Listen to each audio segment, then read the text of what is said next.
The NYPD had showed up to the line outside of the courthouse hosting Donald Trump's criminal trial.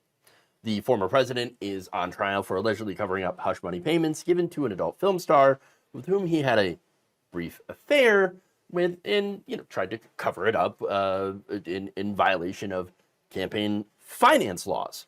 So this is a big deal. The first time in which a former president is involved in a criminal trial. So naturally, a lot of people want to watch. Okay, according to ABC News, over the last 4 weeks, hundreds of New Yorkers and tourists have flocked to the historic trial to catch a glimpse of Trump and witnesses like Stormy Daniels and Michael Cohen. And since the seats are free, they're in luck. As long as you get there early enough. It's first come, first serve, right? One woman, Tina Johnson, had begun a line at 6 a.m. on Saturday morning. Now, the trial resumed on Monday. So over the weekend, there were no court, there was no trial over the weekend. And so they're lining up as early as Saturday morning in the hopes of snagging a seat. She began an informal list and camped out on a bench on the outskirts of Collect Pond Park. Another hopeful, Richard Partington, arrived at 9 a.m. on Saturday to hopefully get a rare courtroom seat. He had said, quote, "It seems as though as the case progresses, people get here earlier and earlier." Michael Powers says it's history in the making, who made it in the courtroom last Monday after joining the line at 2:30 p.m. the day before. This isn't going to happen very often. But he's right about that. There's a Trump supporter that was interviewed as well, saying, "I'm excited to see ex-Trump lawyer Michael Cohen being grilled a little more, all his lies being unraveled before the court and before the jurors." Well, I mean, that's a matter of opinion, right? So basically, it's the event of the season. People getting there early, which means many of them are having to be camping out, literally across the street from the courthouse. In fact, to bear the weather and lengthy wait, some brought out tents and sleeping bags. Others used nearby benches or sheets of cardboard to make impromptu beds with quilts and comforters. Now, you know what that means. Well, here comes the NYPD, thinking that this was unhoused people, an encampment. In fact, a report states police visited the line at least once overnight.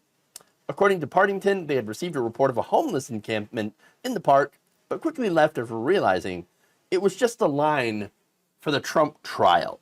So that right there, to me, is the most interesting part about the entire thing. If you are camping out to see the trial, or if you're camping out to get the newest iPhone or whatever, cops are going to leave you alone. But if you're too broke to afford housing in a place where it's incredibly expensive to live, the cops will come in and clear you out in a literal New York minute. Oh, great. So that tells me that it's not the camping that's the problem. It's poor people. Look, Mayor Eric Adams has cracked down on homeless people, which is not the same as cracking down on homelessness, by the way. There's a big difference here.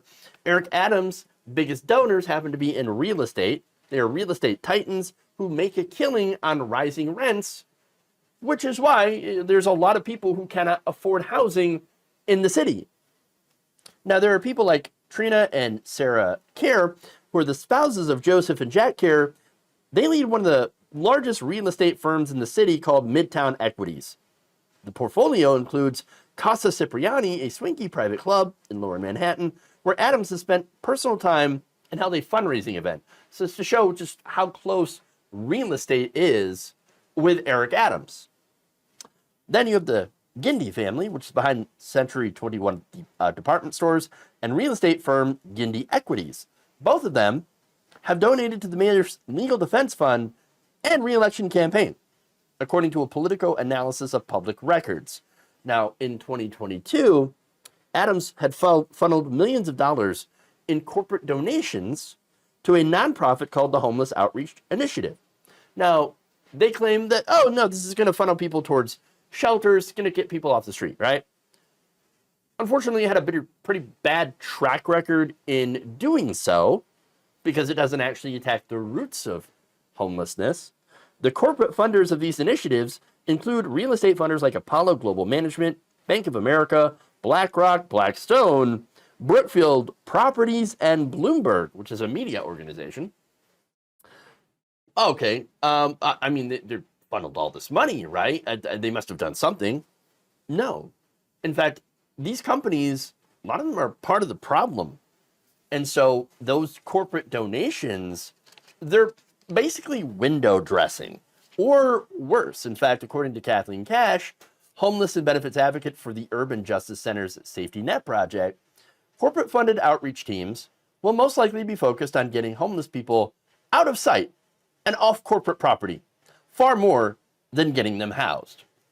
And unfortunately, that's what's happened.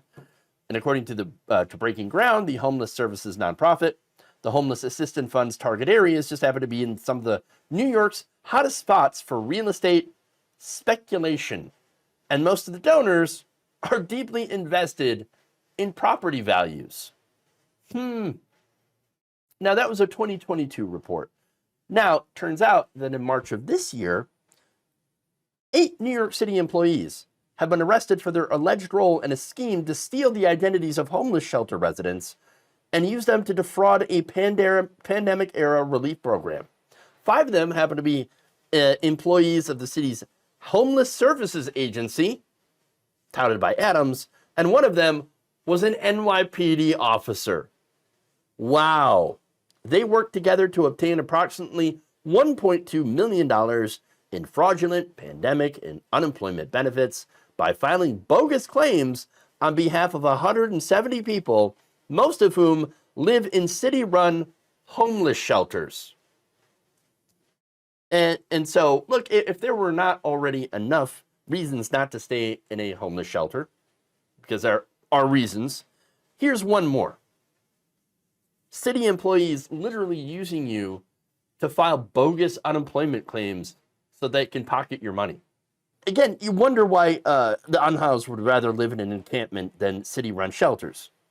And again, life in an encampment is not great, all right? And Adams continues to break them up. Now, you might be like, oh, what do you do? Well, the solution is not to break them up, but I'm also not saying the solution is to keep allowing these to pop up in the first place. No, the solution here is affordable housing, helping people get into actual homes, not shelters, but homes. Now, the problem with this, and why I went back to Adams being, funded massively by real estate, is because his real estate donors do not want that. They do not want affordable homes. They want the rents high so they can make more money. That's it. Now, getting back to the reason why this particular encampment wasn't broken up is that it's not an encampment filled with poor people.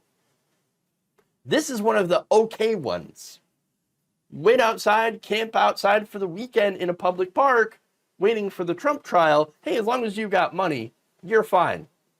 But if you're poor, if you're desperate, and you want to camp somewhere, and you're not harming anything or hurting anybody, sad day for you. Cops are going to come in and sweep you right out.